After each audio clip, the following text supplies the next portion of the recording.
ሰላም ቤተሰብ፣ ዛሬ ደግሞ ማሳያችሁ የ7 አመት ልፋቴን ነው ማሳየቱ። የዚህ ስደት ልፋቴን እንግዲህ እየመረቃችሁ ገባ ገባ በሉ።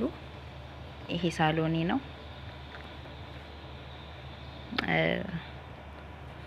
ኮርኒሱን በጣም ነው የወደድኩት።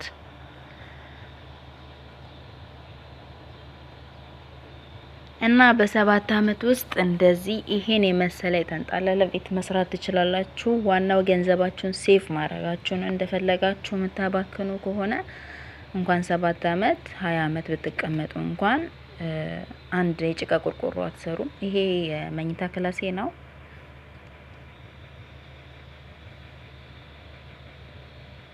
የልብስ ማስቀመጫውን አያችሁት? በጣም ነው የወደድኩት። ዋንዛ ነው የሰሩልኝ።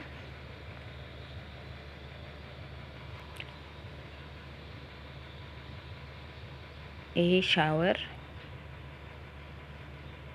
እና ሽንት ቤት፣ ይቺ መታጠቢያ ያለው።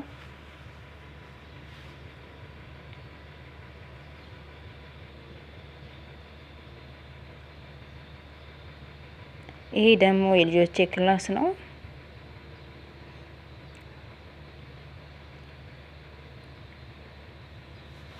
የልብስ ማስቀመጫ አለው። የእንግዳ ክላስ እና የልጆቼ ክላስ አንድ ላይ ነው። አንድ ሽንት ቤት ያሰራውላቸው፣ ያው ለሁለት እንዲጠቀሙ ማለት ነው። 4 ነው። ይሄ በውጭ በኩል ነው። የሰራተኛ ይሄ ነው። ይሄ የሰራተኛ ሽንት ቤት ነው። ያጋዢ ልበላችሁ ደግሞ እንዳትቀየሙኝ። ይሄ መኝታ ቤቷ ነው። ለጊዜው ዘበኛ ነው የሚቀመጥበት። ይሄ ኪችን ካቢኔ ነው። ይሄን ይመስላል በ7 አመት ልፋቴ ነው። ላይክ ሼር ዲዩት አድርጉልኝ፣ መርቁልኝ በዛው ነው። እናንተም ከሰራችሁ ከጠነከራችሁ ትሰራላችሁ። ይሄን የመሰለ ቤት